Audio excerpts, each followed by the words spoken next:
Hey YouTube, this is Squids right in ya anime. I am Squids. I will be starting this channel as of now. It's going to be something new for me, so give me some time to get some work on it. I hopefully will get better with the whole production and just my tone of being followed through, relatable, charismatic, the works. So on this channel, I'm going to be aiming to talk about seasonal anime, what's going to be coming out next season, keep you updated on what I'm hearing.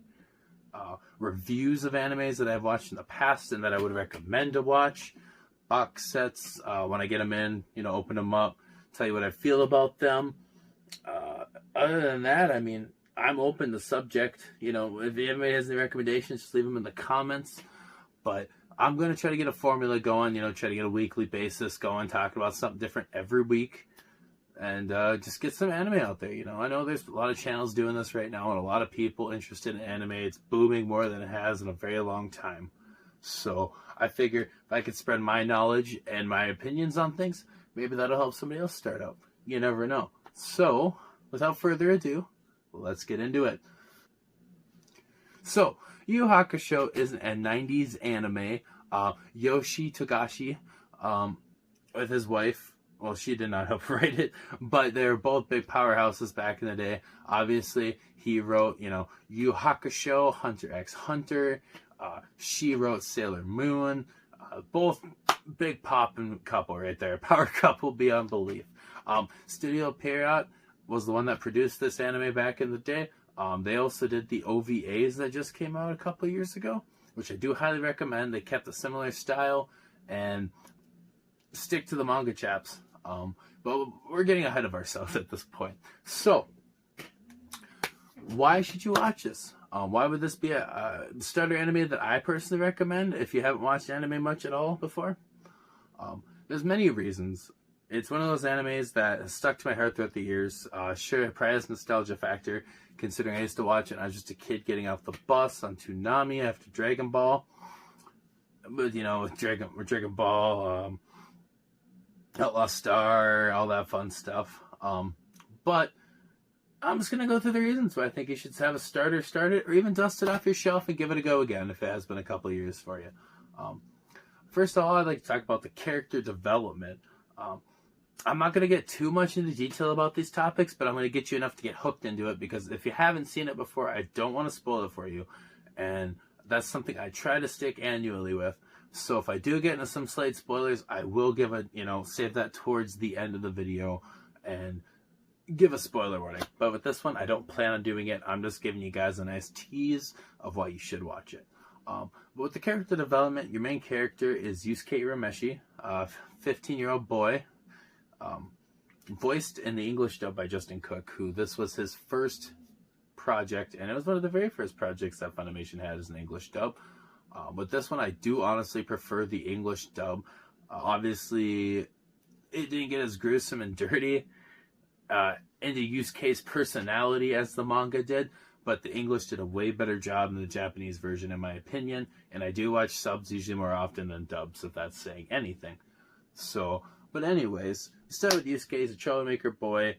At the beginning of the anime, he's lost, doesn't know what he wants. He's got a girl named Keiko, best friend, childhood friend. They definitely have a love interest with each other, but they do not want to show it. By the end of the anime, he's a completely different person. You grow with him. It's one of those things where you've got him, you've got Kuwabara, pretty much his best friend that he fights with. He doesn't really become friends with him for a while, but underground, they're pretty much best buddies through thick and thin. Hiei, the demon, and Kurama, demon, technically speaking. Those are your four main characters that you're going to be pretty much following throughout this whole anime. And they all start off with their thing, and by the end of the anime, they still have that solid character base, but you could tell that there has been a time lapse, and that they all have a growth that you notice throughout episode to episode. It's not something that just suddenly happens, and the next thing bam. No, you can slowly tell it, and that is something that Yoshi did that I highly respect. You don't get that much more in anime. It's pretty much boom, boom, boom, boom, boom, done. With this, you get that nice slow development, you get an attachment, and that attachment makes you want to keep watching. and that is something I highly respect and recommend. I miss it. I know there's animes out there that still do that, but it's not as common as that. Art style with the voice actors and everything else. Obviously, I already mentioned Justin Cook played Yusuke. You had Chris Sabat doing Kuwabara. You had Chuck Huber as Hiei, and they all did fantastic jobs. With most animes nowadays, it's almost like, especially with English dubbing, it feels forced. You know, like they're definitely reading it off a script, which obviously they are, but it's not a natural approach as if it was the regular sub, which is half the reason I definitely prefer subs. Not to be an elitist or anything like that, but it's definitely something I recommend noticing. And with these guys, they just made it natural. It didn't even feel like a script. It felt natural. It flowed. You felt personality. It pounded it in you. They made the characters their own. And that's something you don't see anymore in a dub. And it's sad. But you can tell that those guys are they're top tier. And not to hate on modern voice actors, the newer ones and up-and-comers, I get it. But it was something that you don't get no more.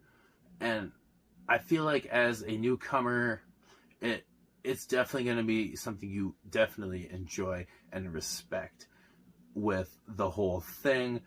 And you want that for a newcomer. You don't want to scare them away or bore them or anything like that. Obviously, like I said, with the development, you got that coming, so they're getting attached to that. Voice actors that do their job and their approach perfectly right. And the art style, since we're going to get into that now, it's definitely, I want to say, an average 90s animation, but it's definitely the hand-drawn, you can tell. But man, do they knock it out of the park. It's consistent. There's no episodes that look worse than any other. They go from serious, which is most of the animes got that serious, consistent artwork, but you got moments even within the first episode or two with Yusuke playing with the little boy right off the bat, where he does that weird little circus thing to keep the kid happy. They're not afraid to get silly with it, and that was something I also appreciated into the anime, because they did different styles. They had fun with it, and at the same time, you could still take it as seriously as you did beforehand, and I love it. Not that I'm not a CGI fan, because modern CGI is getting better in anime, but I respect it more almost with all the effort they had to put into it and keep it consistent with the times, and it still sticks to this time as, in my opinion, one of the best animations. And with something you're just starting on, that's something that's extremely important.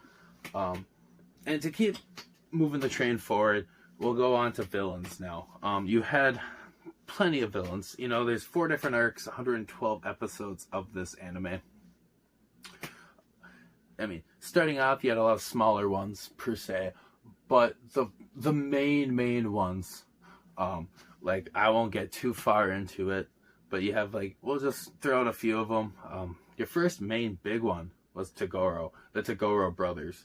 And they're almost villains that at the beginning you're so confused, because they kind of come out of nowhere and you think, well, they're not coming back, but they do, and they come back with a vengeance, and you're scared of them almost. You're thinking, oh my god, these guys are evil, they're dark, they are gonna kick our main protagonist ass. But you almost begin to feel an attachment and a sympathy for the villains in this anime, and especially with Toguro, younger Toguro, that you don't exactly feel in all animes. Like, why should I feel sorrow and pity for the main villain? And it's awesome. It's honestly awesome that you get that from a villain. And I could keep going with all the villains and everything, but between him and, the endings with the Demon Tournament arc and everything else, it's just a lineup, and you feel for every single one of them main villains. It's like the same pattern. You hate them, you grow to like them, and you sympathize for them at the end, because they all have a really deep, different backstory that got them to the point to which they are at.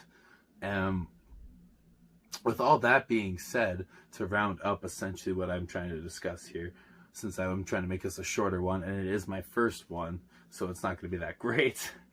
But essentially, you know, between the character development, you just bond with them right off the bat, and it just consistently lays out slowly but surely throughout the anime. You have consistent, beautiful art style, a voice acting that's it's beautiful, up to par, and the villains that you just sympathize and feel for, with little to no filler. And if there is filler, it has to do with the main plot. You don't get that anymore. That is why I highly recommend this as one of the first animes to get under your belt and start watching. You can find it on Funimation.com for streaming. I know you can get the basic physicals there too as well, and the steelbooks. I highly recommend going to Right Stuff Anime. That is where I purchase all of my personal physicals. They treat you right, they get the job done, and the customer service is great. Great prices as well. So, with all that being said, overall, it's an 8 out of 10 anime. It's rare you find me give a perfect 10 out of 10. I am not that kind of guy, because there's always going to be better. But it's an anime that sticks with me. I watch it every year. It comes throughout, usually in the winter time. And during 12 episodes of pure beauty. I recommend it more than anything as your first one. It's a good starter. You got high expectations, and you know what's going to be.